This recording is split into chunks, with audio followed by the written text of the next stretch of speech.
Boa Boa noite, noite, professor. Noite, como vai? Tudo Boa bem? noite, gente. boa noite. Boa noite, gente.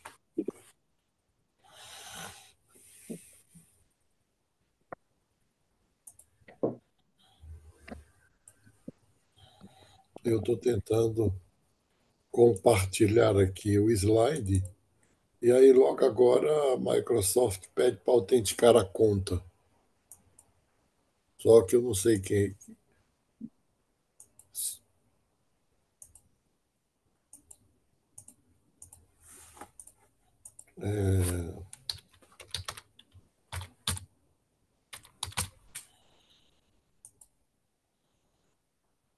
Está dando problema na Microsoft. Bom,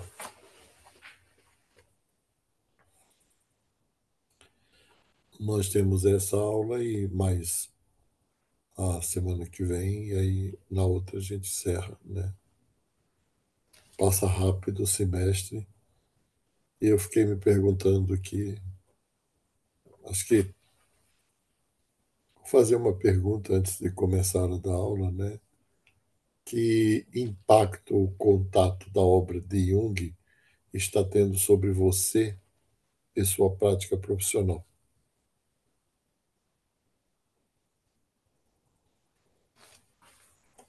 Aí eu gostaria de fazer uma roda de conversa sobre isso, já que estamos já perto do fim do semestre, né?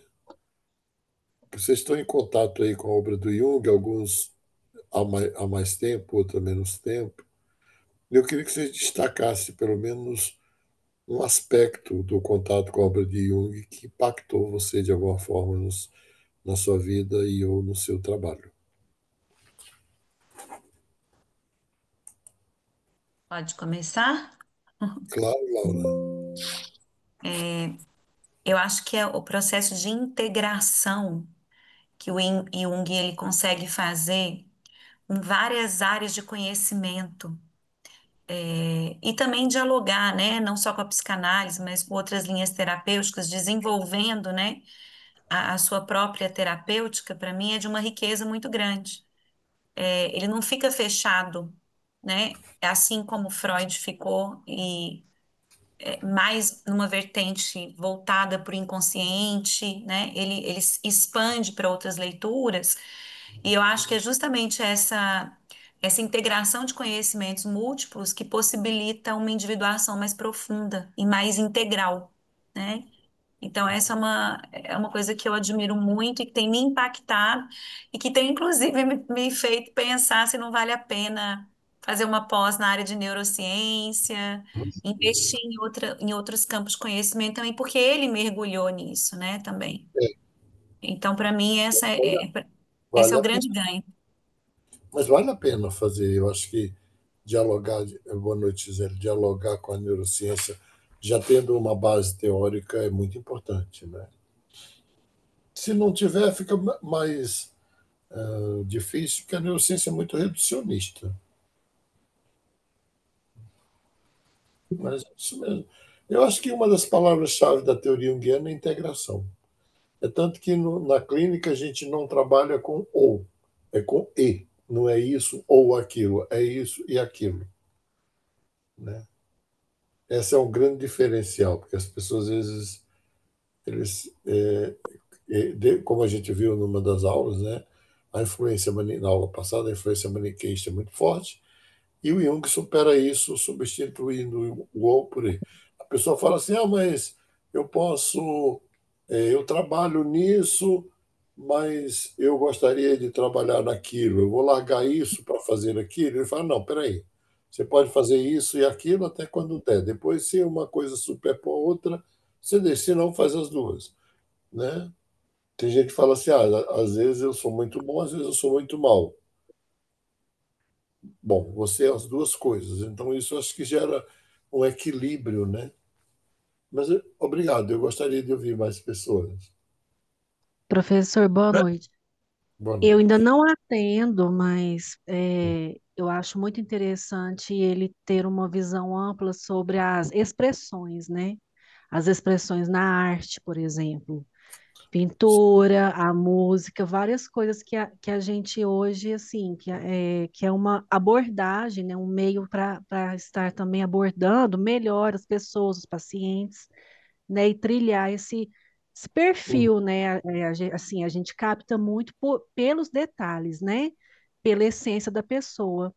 Então, eu acho que, assim, achei isso muito interessante que ele trouxe também, essa é parte mesmo. da expressão. É, de captar o inconsciente por outros rastros, não só pela Sim. linguagem, né? Uhum. Professor, posso? Claro. Eu, para mim, assim, na parte dos estudos psicanalíticos, para falar a verdade, eu não me interessei muito pelo Jung, assim, na parte clínica, vamos chamar assim, né? Mas ele me ajuda bastante, né? Porque eu tenho que criar várias camadas aqui na minha cabeça. Uma delas é do É, historiador e agora a outra janela é do psicanalista, né? Mas na parte de história e de teologia, né? De filosofia, assim, que eu gosto, me ajudou bastante a compreender uma coisa que para mim é muito custosa e se não fosse Jung, seria um pouco mais complicado. Por exemplo, eu estou estudando aqui, né, como historiador, que é Israel no período persa e a reconstrução da teologia da comunidade judaica e outros ensaios, a influência persa sobre o- os textos bíblicos. E esse aqui que é maravilhoso, esse livro aqui é incrível. Eu estou completamente apaixonado, que é a Bíblia Desenterrada, uma visão arqueológica dos antigos Israel e a origem dos textos bíblicos. E aí, se eu fico muito nesses textos exegéticos e históricos, é um ceticismo profundo, né? Então, e eu acho que, inclusive, não só porque eu tenho medo do ceticismo, né? Mas é porque me ajuda a compreender melhor esses processos de povos antigos, ah, e como que a formação arquetípica da construção dessas mitologias, seja qual for, ela é importante, assim, para mim é importante para entender a mitologia, entende? Do mundo antigo e as mitologias atuais também. Então, para mim, acho que é isso o grande foco, assim, a questão do arquétipo e da forma como isso se comunica com a psique humana e como isso vira cultura. Para mim é. e aí é onde é outro diferencial, né? Porque essa cadeira é para a gente comparar a epistemologia dos dois, né? Do Freud e do Jung, é que o Jung ele foi pesquisar os povos originários. Ele esteve na África, esteve no Pacífico, ele esteve em tribos mesmo para conhecer a expressão do inconsciente na, na sua forma mais original. Diz assim. Então, essas ideias dele, dos arquétipos principais, é influenciado pela cultura dos povos originários. Eu acho ele influenciou demais a minha vida, né? Num determinado momento, eu fui também conviver um pouco, bem também aí, bem na pegada do Darcy Ribeiro, né? Você não tem como entender você aqui, por exemplo, no Brasil, sem entender a mãe África, sem entender os povos originários do próprio Brasil e sem entender a cultura europeia, né? De onde nós somos. E toda a tentativa de americanizar o Brasil nunca deu certo, porque nossas origens não são anglo-saxônicas, né? Toda tentativa de americanizar é fadada ao fracasso, porque nossas origens mais profundas, como você falou, tem várias camadas, e quando você vai tirando essas camadas superficiais, o que vai sobrar aqui é um povo que vem de três raças bem diferentes, três etnias bem diferentes, raça não, três etnias bem diferentes, mas que se construíram aqui. E quando a gente visita mesmo os povos originários, a gente vê porque eles não têm a arte elaborada da dissimulação. Então fica mais fácil você perceber a expressão, por exemplo, dos arquétipos, né? Não tem aqui nós somos sofisticados, a gente dissimula muito. Os povos originários não, eles são o que são. Ô, professor, e assim, eu que sou meio cético, assim, juro pra você, se eu não tivesse conhecimento com a teoria como do Jung, eu não ia conseguir ver sabedoria nenhuma, assim, no livro que nem a Bíblia, que para mim, antes de conhecer, assim, era só um livro repleto de perversão e sadismo e megalomania só. Mas você pode agora ver a Bíblia, talvez, como a expressão do inconsciente daqueles povos antigos, né? A expressão são expressões muito profundas da alma humana, na verdade, né? Embora tenha megalomania, perversão, sadismo e tudo mais, tem outras coisas, né? Mas a alma humana tem tudo isso, né? Tem Então eu consegui ver as outras coisas da sua vida. Eu acho tão engraçado, né? Porque como eu sou da teologia e eu sou pastora, ouvindo o outro falar sobre a Bíblia, e aí eu penso que a Bíblia, na verdade, é o reflexo mais puro e simples do que é a humanidade, na sua Olha, eu, integralidade, né? eu Ela não faço, esconde as mazelas, ela não eu, esconde as eu falácias. venho, eu venho dialogando, né, com uma espécie de neuroteologia, né? Porque para mim, por exemplo, quando se fala de Deus e da Bíblia, as pessoas veem contradições entre o Deus do Velho Testamento, Deus do Novo Testamento. Eu não vejo porque eu acho que você tem ali a evolução da mente humana. Você tem a mente no seu estado mais primitivo, e aí ela vai evoluindo, vai evoluindo, vai evoluindo, e à medida que a mente humana vai evoluindo, Deus vai ficando um pouco mais claro, né? Ele ainda Sim. é totalmente obscuro, mas a gente vai tendo uma clareza maior, e à medida que vai tendo essa clareza, vai tendo a clareza da humanidade também. O Então, quando eu. professor, Oi, fala. não só porque assim, eu não quero me alongar nesse papo, mas é que eu realmente eu lia e eu Não, mas o pensava papo é assim, eu, interessante, é eu como psicológico.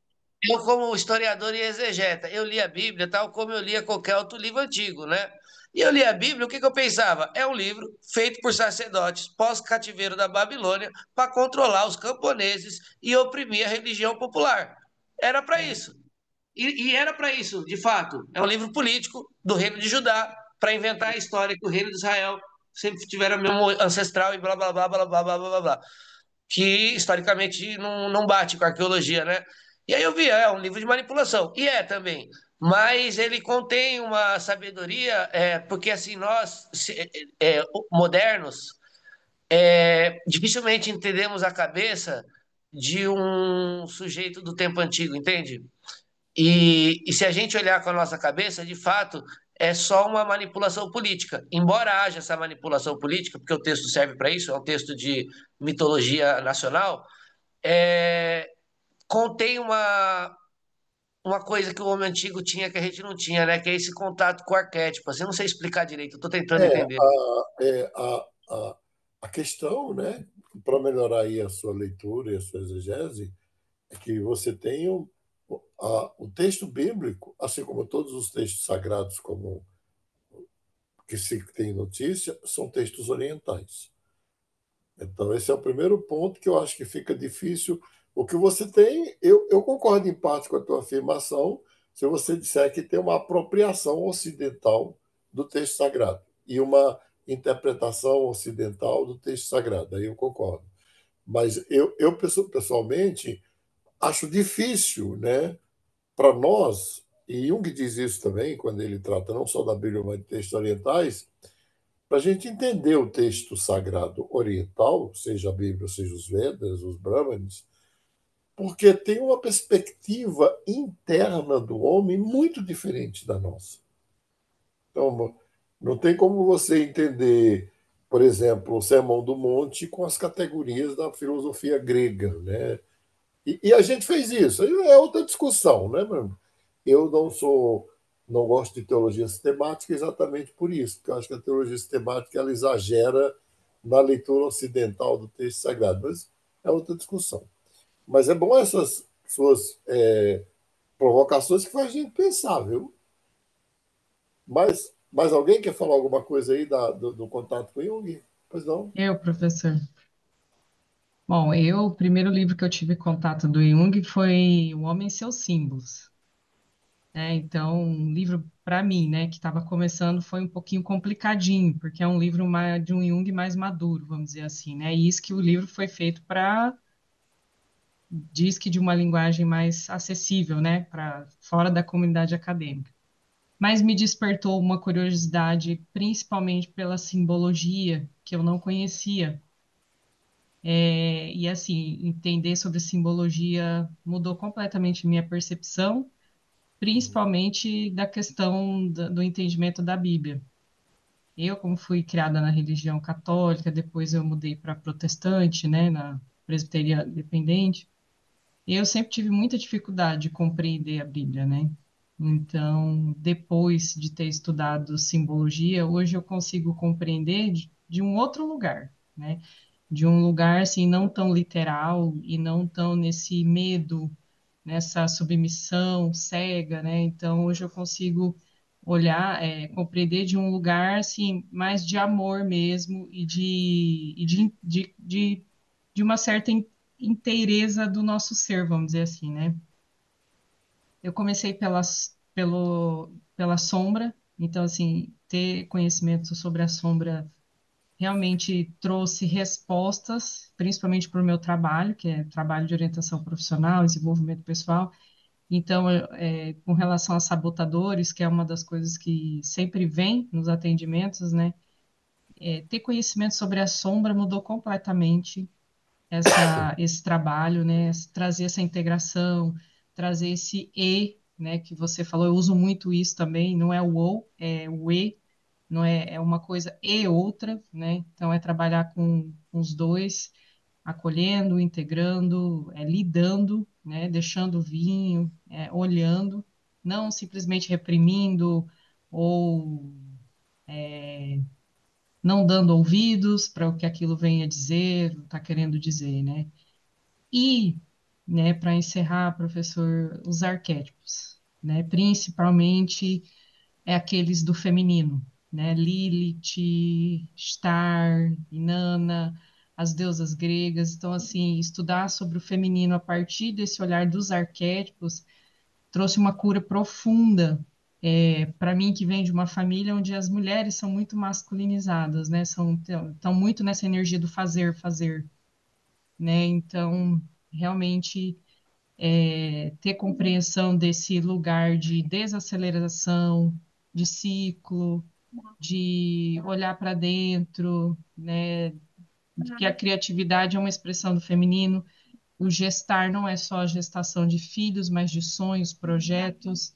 Então, tudo isso trouxe uma inteireza, porque eu me sentia exatamente dessa forma, como se eu tivesse sido fragmentada em um momento da minha vida e cada hora vinha uma energia, vinha uma coisa, e quando você não tem conhecimento, quando você não tem conhecimento dessas partes, que nós somos várias, né, de uma coisa só, é como se cada situação fosse te puxando para um lugar e você fica meio naquele elástico ali, né?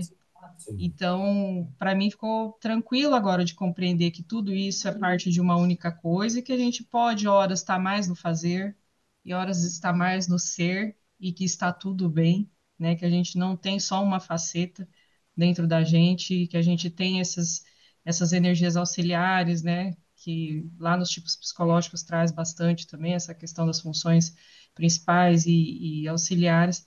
Então, assim, foi a completude do que eu sentia que estava muito no para fora, né? No que a gente vê muito na TCC, na comportamental, né? Então, faltava esse olhar para o inteiro, para dentro, que agora eu consigo trazer nos atendimentos, consigo trazer nas orientações, e, e as mulheres, principalmente, que é as que eu mais atendo, né? Vem muito com essa energia do cansaço, da falta de vitalidade, do fazer, fazer, fazer, da loucura, da correria, da aceleração do mundo, né? Esquece desse feminino que também tem muito poder no ser, no descansar, né? No contemplar. No Então, isso acolher. realmente trouxe leveza para minha vida e eu consigo passar isso, sabe? Poxa, que legal. Ah, que bom. Mais alguém quer falar sobre o contato com a obra do Jung? Professor, eu gostaria de falar, mas são tantas identificações que eu ainda estou bebendo da fonte. Então, a cada aula eu instigo, eu procuro. aprofundar nos contextos todos, porque diferente do oposto do Gustavo, eu sou muito emocional. Então, eu estou me identificando muito, para mim tem sido muito acolhedor os conteúdos. E conforme eu vou me identificando, os arquétipos eles vão surgindo, e no meu processo de individuação, a minha sombra foi surgindo em algumas facetas. Conforme eu entrei no processo de individuação, eu né, rompi com a minha persona religiosa e comecei a estudar a Bíblia. E conforme eu fui estudando o Antigo Testamento, era eita atrás de vixe, né? Falava, nossa, mas olha, não é que as filhas embebedaram o pai? E aí vai, né? E aí e aí a acolhida já começou aí, né? Antes da faculdade, a acolhida já. Ali a gente pode dizer que o instinto de sobrevivência falou mais alto do que as leis, né? Sim, e o senhor sempre fala do ímpeto do ser humano, do nosso instinto animal, e isso faz total sentido. E aí, trazendo para a psicologia analítica, para mim é um grande conforto, sabe? É como se falasse assim: olha, tudo isso que você sempre sentiu que estava confuso, as coisas começam a ir para o lugar, assim, e toma muito Vai mais sentido. organizando, né? Vai organizando, vai tomando forma e vai fazendo muito sentido e dá um conforto, assim, sabe? É como se fosse uma acolhida, cada novo conteúdo, uma acolhida. E ainda ontem a Clarissa pediu o primeiro artigo, eu já fiz hoje, de tão empolgada que eu fiquei. Eu não sabia o que fazer e hoje veio assim, e foi contribuição da Gilce, que a gente está trocando no privado. Então, são muitas identificações com as colegas, amizades novas que a gente faz. Então, eu estou muito feliz. E é isso, assim, a cada dia uma nova descoberta. Legal. Bom, Ah, Professor, professor, não, você complementando, Lília, porque sempre eu estou com a minha imagem apagada aqui. Mas é o seguinte, isso que a Lelinha disse, só para complementar, que para mim também foi muito importante, porque nesses estudos agora, onde minha mente se abriu mais, eu também pude ter um alívio de certas questões, como julgamentos de pessoas e tudo, né, assim, de escolhas de vida, de traçar novos rumos e novas metas. E hoje eu vejo que eu estava em busca de uma individuação que eu nem sabia que era, sim. né? Desde o ano de 2018, na verdade, desde o inicinho, foi aonde eu fui buscar, eu saí da minha zona de conforto, eu mudei de cidade, depois de país, eu fiquei fora da família total, quase que 5 anos. Então, assim, hoje eu não carrego muito essa culpa, porque eu fui muito julgada por ter largado empresa familiar, né, a estrutura que tinha, é, Então tinha você tudo vive. assim, era a zona de conforto. Sim, mas você está mesmo dentro do processo de individuação, né? Eu vou falar sobre individuação. Sim. Eu estou pedindo essas, né? E agora eu vejo que eu já estava no processo desde aquela época, só que eu não sabia. Então, agora estudando mais, a gente amplia essa consciência, sabendo disso, e que nos alivia muito, né? Sim. Perante tantas pessoas que ficaram assim contra a minha atitude e discussões, e foi um fardo pesado que eu tive que carregar nos julgamentos, até a família aceitar, porque eu fui a primeira que saiu, né, de perto. Porque até então, todos acha que são assim, planta sua raiz aqui. E eu não, eu fui em busca, eu mudei, né, de local. Então foi muito bom que eu hoje estou assim, bem feliz com isso, né, com essas descobertas novas. Sim. Professor, eu É. também quero me identificar aí com as últimas meninas, a Lilian, a Lelinha e a Gilce. Eu cheguei um pouquinho atrasada na sala, mas sou muito feliz também de estar concluindo esse curso e de ouvir essas contribuições que me falam muito de mim também. Eu também estou morando em outro país e eu estou sentindo exatamente isso, essa individuação à minha disposição, como se eu tivesse a distância de uma mão. e finalmente eu achava que eu era uma pessoa totalmente livre, com pensamento livre, até eu começar a me aprofundar nesses estudos em Jung e também em algumas consultas que eu fiz com o senhor e com a professora Patrícia, que realmente mexeram naquilo que já estava sendo construindo, né? Construído, como as meninas falaram também. E realmente parece quase que uma outra vida dentro da minha vida e com essa necessidade de adaptação para que eu possa me individuar e juntar, como disse a Olha Gilson, que né? interessante, Os né? Eu vou dar hoje, na semana que vem, o processo de individuação. E vocês estão falando de individuação, e eu só tinha perguntado sobre o efeito do Jung. Hoje a gente vai entender o que é individuação, acho que vai trazer um alívio para muita gente. Pois é. Professor, eu tô vendo as meninas falarem aí, eu também, assim, tô muito feliz que eu não sou da área também de terapia, assim, fiz a programação neurolinguística, mas é diferente, né? E, mas tá muito bom. O conhecimento que eu tô adquirindo conhecendo o Jung, tô lendo o livro também, e tá me fazendo muito bem. Inclusive, assim, já tô vivendo na minha vida algumas sincronicidades, algumas coisas que tá me fazendo muita diferença. Legal. Tem mais alguém que queira falar?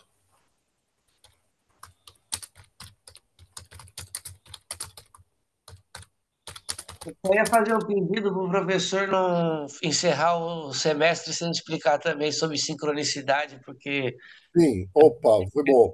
Valeu, eu vou falar. Ô, Gustavo, você vai ficar com a tarefa de quando eu terminar de falar sobre a individuação na semana que vem, aí a última aula eu vou dar sobre sincronicidade, tá bom? Aí se eu tentar mudar de assunto, o Gustavo está aí responsável. Professor, eu só vou dar um exemplo de sincronicidade, que foi a professora pedir o trabalho e eu tá no tema já com a colega, então totalmente sincrônico, né? É, Coisas exato. assim.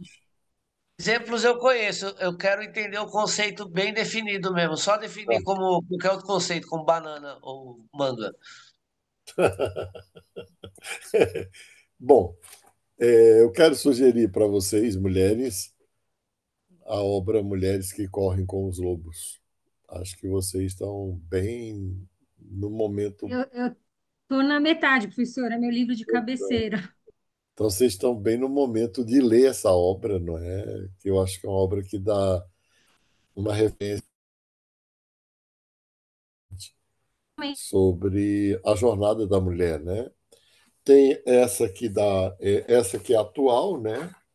E tem uma trilogia antiga que eu acho que hoje só compra usado, porque não foi reeditado, porque na época virou um best-seller lido por muitos meses no Brasil como o mais lido, que era o Ri, Xi e Wi.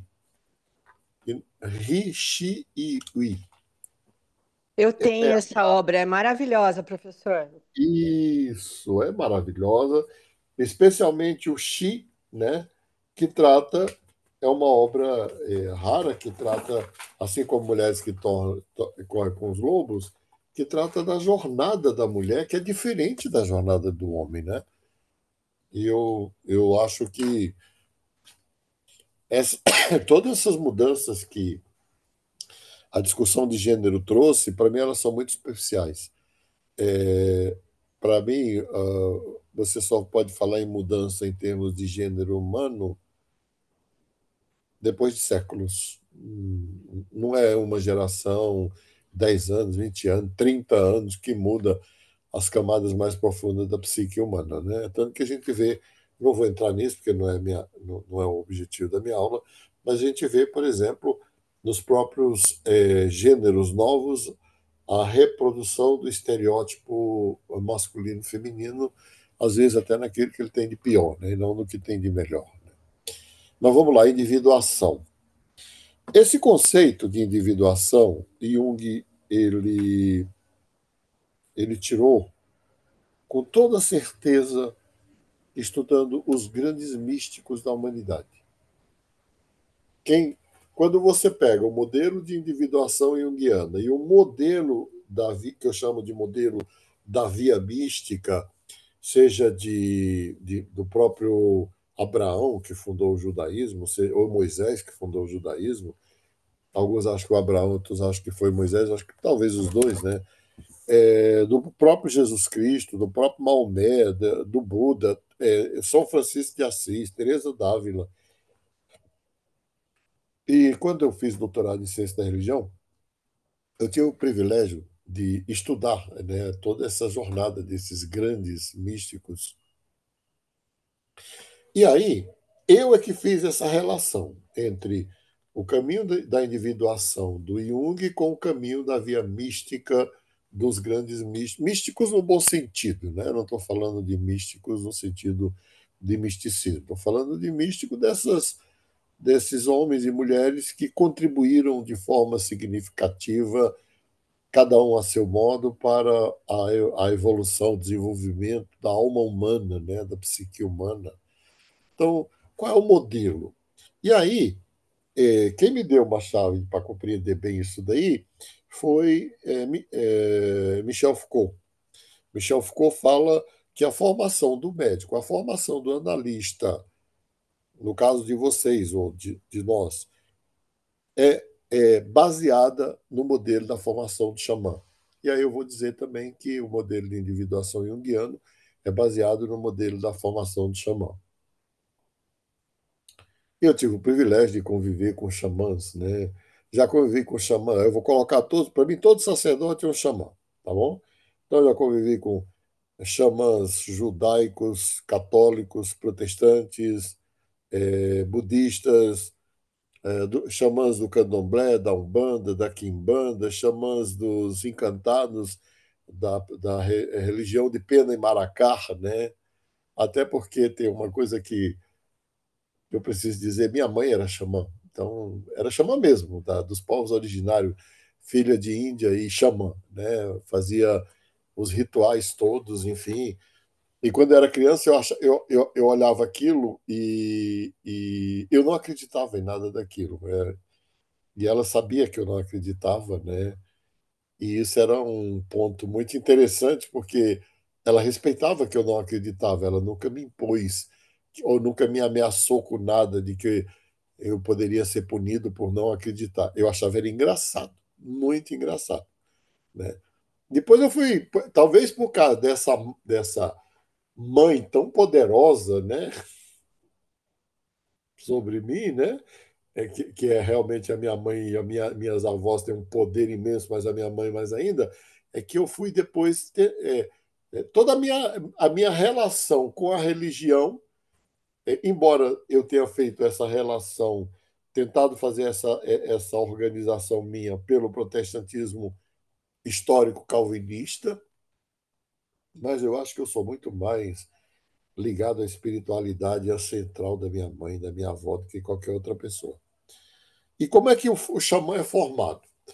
Bom, ele não nasce xamã, ele nasce como uma pessoa, só que desde o ventre materno ele é considerado uma pessoa especial, e às vezes a mãe ouve o chamado do xamã, ou o próprio bebê, quando nasce, se torna criança, adolescente ou jovem, ele tem uma visão, uma revelação, ou um chamado, em sonho, isso é em todas as religiões, em todas as tradições místicas, especialmente os povos originários.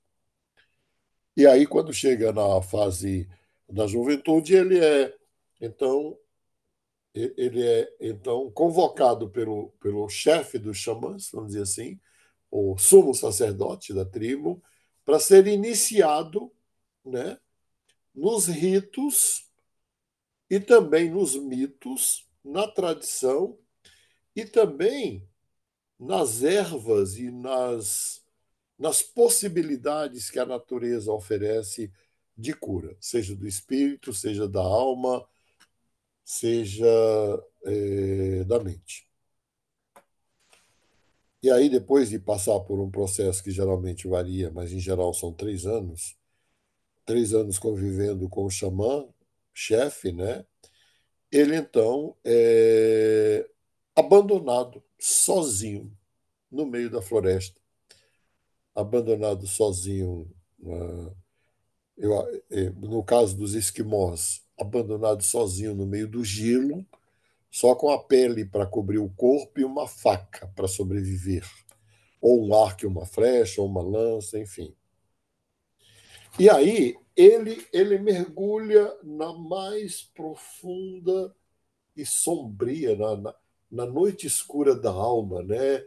Aqueles 40 dias, aqueles 40 anos no deserto de Moisés e os 40 dias no deserto de Jesus Cristo, ou os 3 anos, 2 ou 3 anos, geralmente é 3 anos também, 3 anos com o xamã, 3 anos no deserto, 3 anos no gelo, 3 anos na floresta.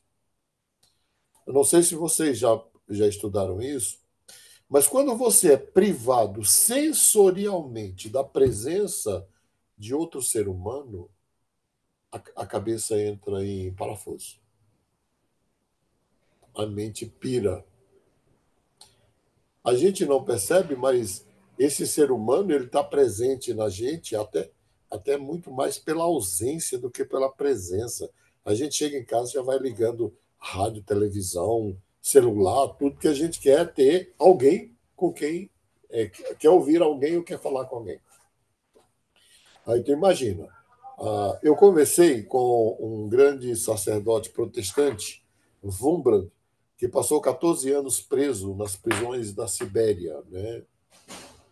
E eles eram colocados em isolamento total. E quando eu era jovem, eu fui escolhido para ter o privilégio de conversar com este homem. Eu já era ou estudante de psicologia, então eu perguntei para ele qual foi a coisa mais dolorosa. Você está falando de alguém que é colocado num cubículo, que está lá sozinho, 24 horas por dia, sem contato com ninguém. Ele não tem contato com ninguém.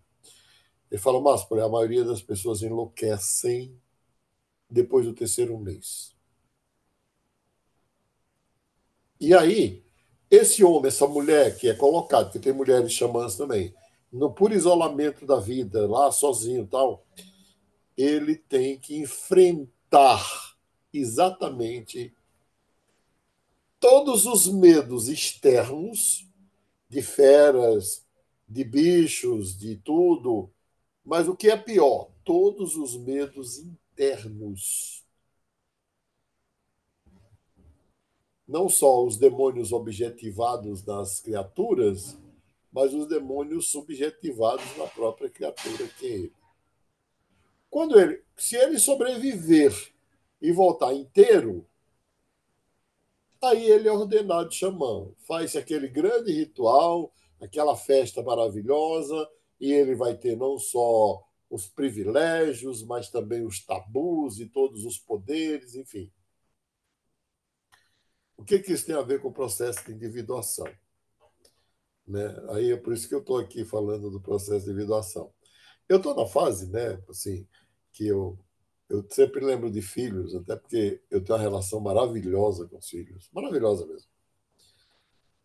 E meu filho, eu servi a Marinha, eu fiz carreira militar na Marinha, na verdade, fiz colégio, fiquei 7 anos na Marinha, e meu filho resolveu, na adolescência, fazer o CPOR, né? Centro de Formação de Oficiais do Exército. E a formatura deles, eles foram colocados em grupos soltos de paraquedas, em grupo de 7, na Serra da Mantiqueira, só com um cantil e uma faca. E eles tiveram que sobreviver uma semana lá. Aí você imagina o coração do pai, né, que passou por isso também na Marinha de Guerra, né, fez a minha sobrevivência no mar, na selva, e depois a certeza de que aquilo seria profundamente transformador. Ele se tornou um grande homem, ele é um grande homem em todos os sentidos. Hoje ele tem 42 anos e ele fala, pai, aquela semana só com aqueles meus amigos na selva transformou completamente a minha vida e me preparou para qualquer situação da existência. Então, o processo de individuação ele tem muito a ver com isso, por quê? Nós nascemos e para que nós sobrevivamos, nós somos protegidos. Nós somos protegidos pelo ventre materno, pelo útero materno, depois somos protegidos pela família, pela grande família, e somos protegidos pela tribo. E essa tribo, esta família, ela dita as normas ancestrais que vêm de geração em geração. O que comer, o que não comer. Por exemplo, minha avó índia, ela não tomava banho depois do almoço. Eu não tomo banho depois do almoço. Eu juro por Deus que se eu tomar banho depois do almoço, eu sou capaz de morrer, né? Que são os tabus, né? As comidas, o que pode comer, o que não pode comer, as relações sexuais, o que pode, o que não pode, enfim, tudo. Só que um belo dia, esta pessoa ganha autonomia, se torna autônomo, e aí, hoje eu estava explicando para uma psicóloga, hoje uma grande psicóloga, que é ela foi me orientando e faz supervisão comigo desde que se formou, a Rafaela Norquesi, né?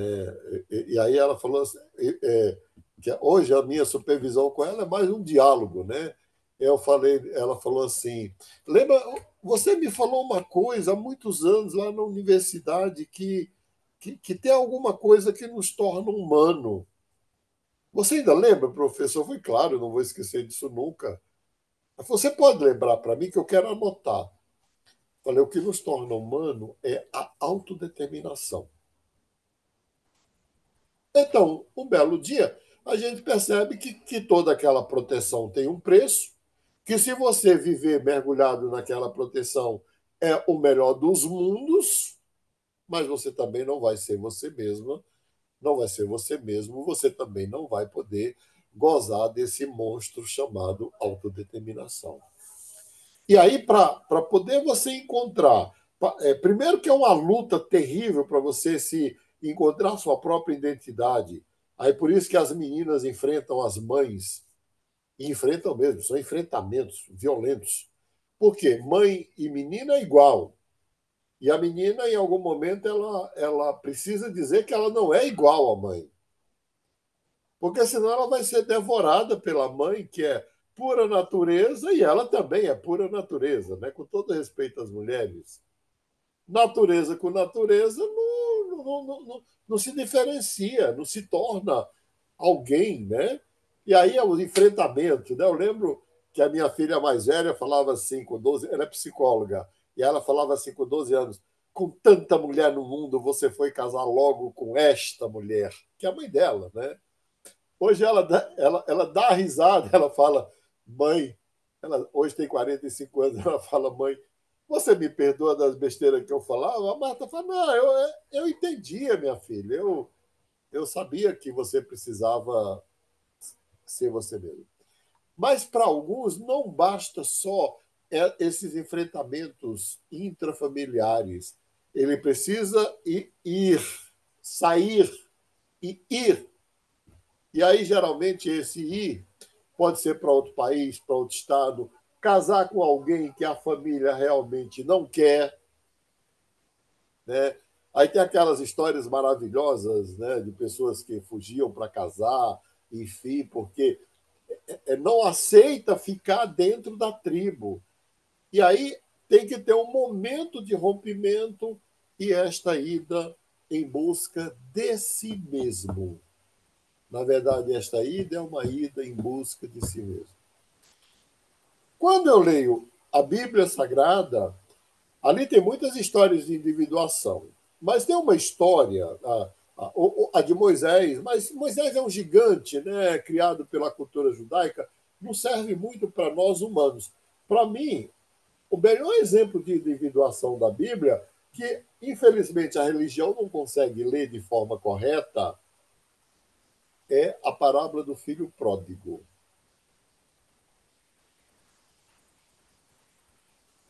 Geralmente, quando a religião lê essa parábola, coloca um peso, um julgamento, uma desgraça, né? Bom, aquele menino estava lá bem protegido, ele estava lá bem.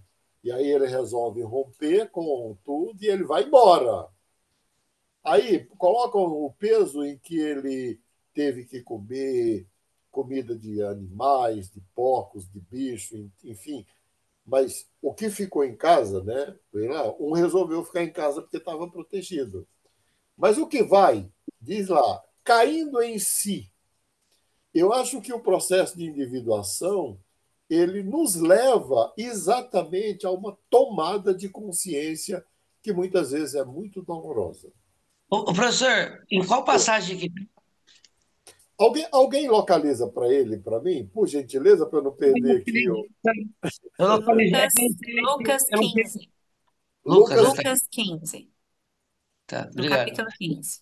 Mas só, por que, que eu me baseio? Porque ali eu já orientei, inclusive, TCC, né, sobre a individuação na parábola do filho pródigo.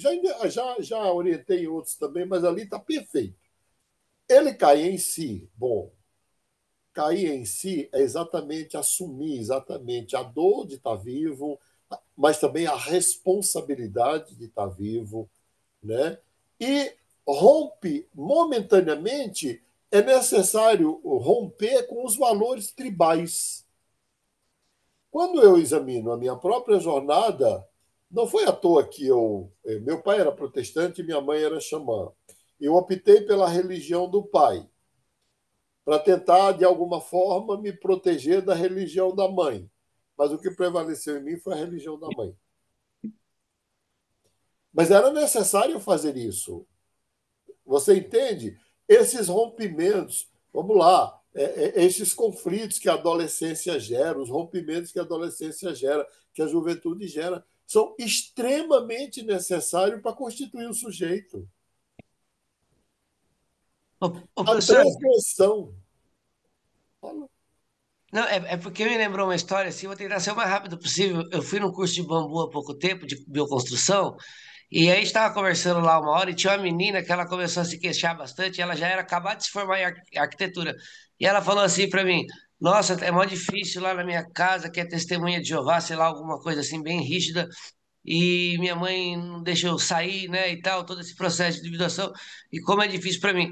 Aí eu falei, mas independente da denominação da sua mãe, ela é cristã? Ela falou, é. Aí eu falei, então, acho que um bom argumento para você, eu não sei se eu fui bom em dar esse conselho, mas eu pensei assim, um bom argumento para você é falar para sua mãe que você está seguindo que nem Cristo. Ela, é. Aí eu falei, e aí você faz que nem Cristo fez. Ela ficou olhando assim, eu falei, mas como que Cristo fez? Ele foi embora da casa dele. Ele Bom, foi embora.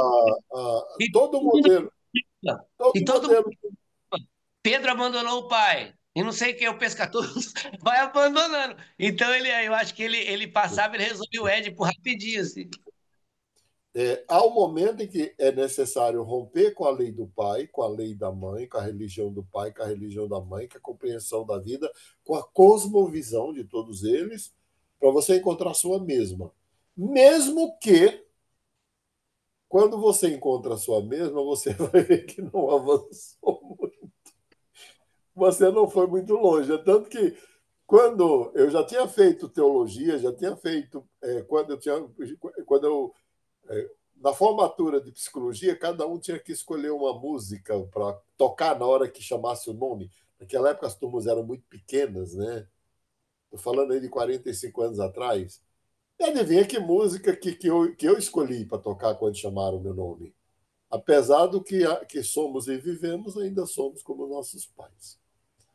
Então, mas todo esse processo, ele é um processo de tomada de consciência. Por isso que e eu acho, e aí é uma observação minha, porque eu acompanho jornada de mulheres desde a minha juventude, seja como professor, seja como mentor, seja como terapeuta, eu acho que um, uma espécie de missão que eu tenho. A mulher é negada pela cultura ocidental a experiência da individuação. Só que os patriarcas esquecem que mulheres, diferente de homens, têm marcadores biológicos. Então, elas vivem toda a jornada da individuação, mesmo que às vezes não possa fazer essas viagens que algumas aqui fizeram. né?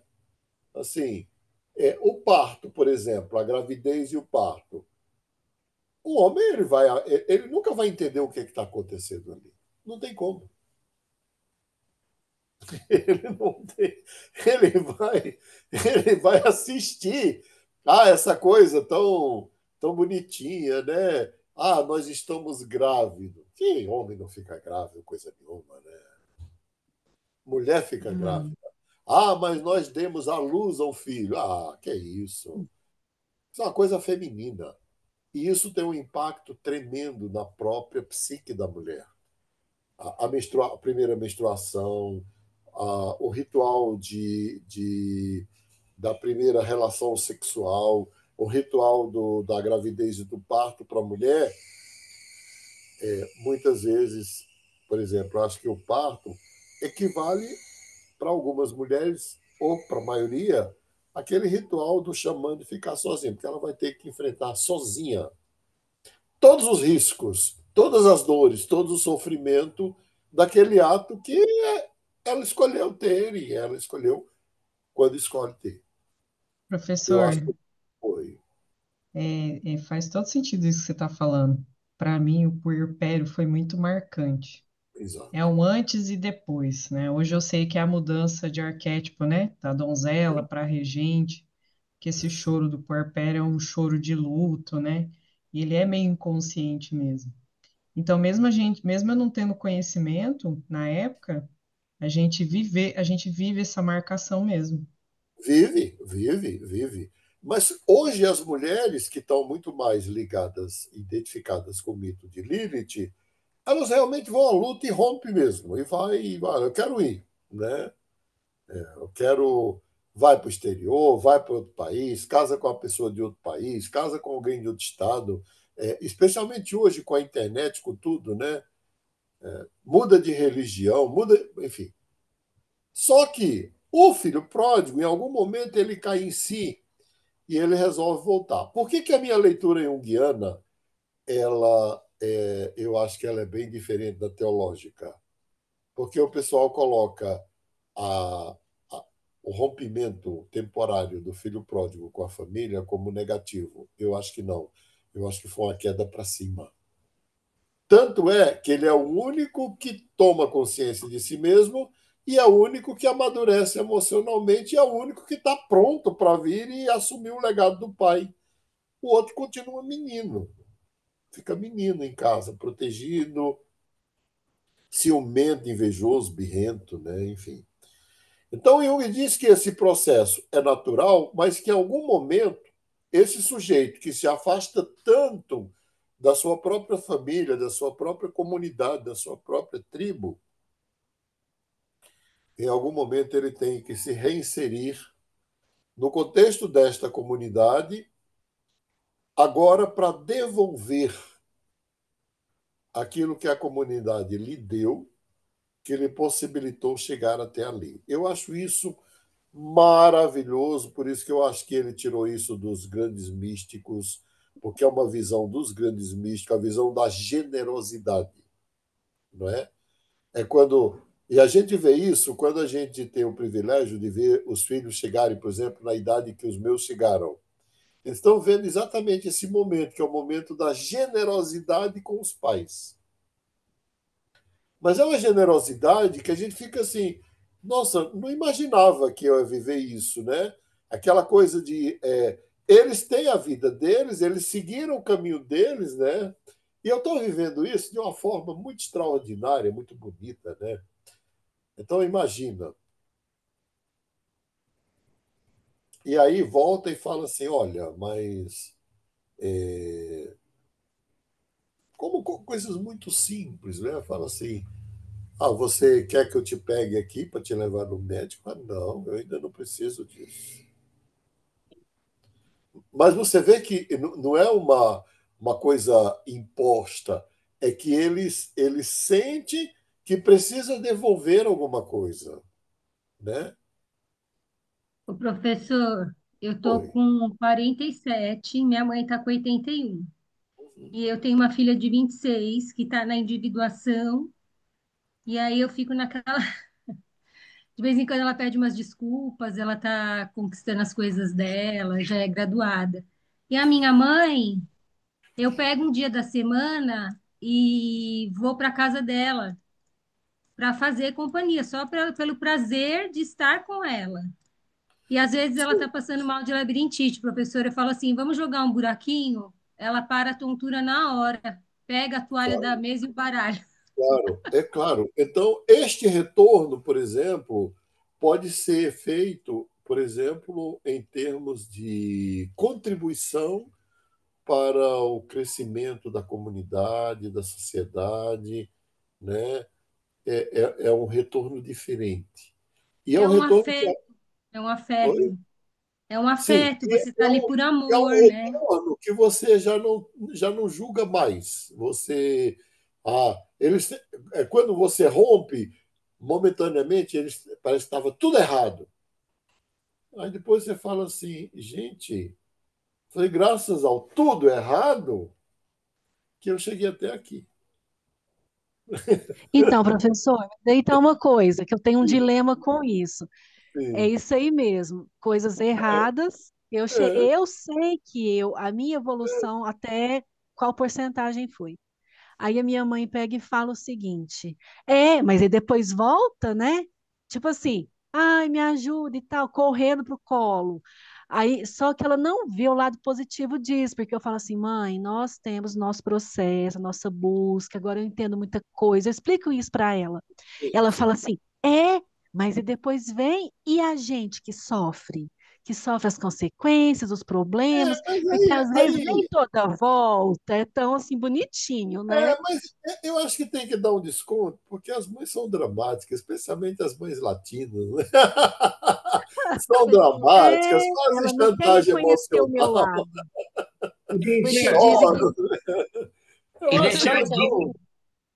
a Mas dica para a essa. gente ler o Oi? Lucas. A dica aí para a gente ler o Lucas 15, porque acho que é um tipo é um estudo mesmo, né, do ponto de vista junguiano, assim. Sim, da individuação, né? Ele vai embora, mas aí ele se dá de cara com ele mesmo, e aí, em algum momento, ele volta, mas ele não é a mesma pessoa que volta. não Então, é. Professor, cada um. Pois não. sou eu, Gisele. Eu também vivenciei isso, no caso, assim, fui morar fora, né? Fui no Sim, Aventura, sem dinheiro, sem nada, mas aprendi muito, graças a Deus, né? Sobrevivi e voltei. No início eu não voltei, eu voltei para cá, para Goiatuba, porque eu precisava ficar aqui, né? Mas aí depois eu fui para Goiânia e fui, agora eu tô aqui de volta. Mas aí eu sempre falo com minha mãe, né? Minha mãe, você puxa o saco da minha irmã, porque ela fica sempre ajudando ela em tudo e tal, pendente dela. E eu não, e que eu também toda a vida fui mais, assim, independente nesse sentido. Aí ela fala assim, mas você precisa? Ela fala desse jeito, você precisa? Fala, não, eu não, mas podia, né? Então já que tá puxando, puxa um pouco pro meu lado também. sim. Então, esse retorno, assim, tanto você pode retornar para sua família de origem, para sua comunidade de origem, como de repente você pode ter transcendido tanto tudo isso que o seu retorno é de contribuição para a própria humanidade. Eu acho, professor, que nessa perspectiva do que o Gustavo está colocando de Lucas 15, né? O processo de individuação, no meu ponto de vista, do filho pródigo, foi integrar a raiva que ele tinha com uma gratidão posterior, né? Então, é a integração daquilo que ele achava que lhe faltava e, na verdade, ele já tinha, né? Sim, E perceber que muito do que lhe faltava, na verdade, já estava disposto para ele, ele só não conseguia enxergar isso, né? sim. E integrou a E aí raiva. vamos lá. Ele vai elaborar tudo isso, ele tem seus próprios valores, mas ele volta e descobre que a base para ele ser quem ele é foi exatamente aquilo que na juventude ele achava que estava tudo errado. Aquela família, aquele pai, aquela mãe, aquele mundo, aquele mundinho que não cabia, não é? Ele vai descobrir depois que aquilo ali é que foi o berço, né? Que deu, que O básico. sustentou, que É alimentou, que nutriu. porque quando você tem fácil, aí Hum, você se torna um pouco ingrato, né? Na maioria das é. vezes, nas famílias acontece esse Ô, movimento professor, da ingratidão. Pois não. Ela só vai virar uma gratidão quando a pessoa amadurece de fato É, e fica é, longe dos familiares. Porque é é. como se só, fosse o xamã lá isolado na floresta, né? Você fica só longe e aí você dá valor. uma Isso. dica Fala. para os colegas, rapidinho, porque a colega falou uma coisa que é verdade, tipo que na prática a coisa é bem mais difícil, né? Assim, tem pormenores. E uma Não, coisa é que muito difícil. É muito difícil. E aí, uma coisa que pode nos ajudar bastante, né, acredito, é o próprio estudo da literatura, porque a gente pode se envolver com a psicologia do personagem. Então, quando você lê assim, Jesus abandonou seu pai e foi, Paulo, não sei o quê, não sei o quê, não sei o quê. Tá, ali só fala assim, parece que foi simples, né? Aí você pega um livro, Não. então, aí você É, pega Saramago, que é aquele o Evangelho segundo Jesus Cristo, e ele vai trabalhando em cima da psicologia dos personagens, e você vê, ou Memórias do Subsolo do Dostoiévski, essas coisas todas, e você vê como que é sofrido, e como que, por exemplo, tem chantagem. sim. Eu vou ter que encerrar a aula e a gente começa na semana que vem. A gente vai voltar a esse tema, com certeza, com a jornada do herói. Mas não só é sofrido, eu vou deixar aí o gatilho, tem muitas medusas para serem enfrentadas aí, né? Porque e eu volto a dizer, especialmente na condição da mulher. Na condição do homem já está esperado,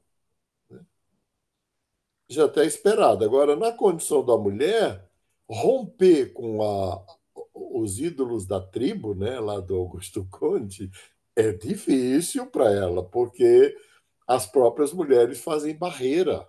Elas embarreiram a mulher que quer fazer isso. Porque é como se ela tivesse pondo em risco, né, a existência da tribo. Bom, a gente volta na semana que vem. Eu quero só lembrar que nós estamos com. Estou muito feliz. A gente abriu ontem o grupo de lançamento da Psicoterapia na Rede para o dia 18, às 10 horas. Quem for de São Paulo, tiver em São Paulo, puder vir, vai ser nós temos 20 vagas para fazer presencial na sede da Uniaberta. Quem for de longe vai fazer virtual. Quem não se inscreveu, se inscreva. Mas eu estou muito feliz porque nós abrimos o grupo ontem e a gente só está fazendo a divulgação interna entre as pessoas que já estudaram conosco de alguma forma e nós já temos 110 pessoas inscritas. É muito legal. Gente, uma boa noite para vocês. Professor, Boa noite. Oi? fala do trabalho depois, trabalho bimestral. Ah, vou falar, vou falar. É que geralmente a gente dá aí uns 30 dias, né, mais, uns 30 dias para fazer, tá bom? Já, já.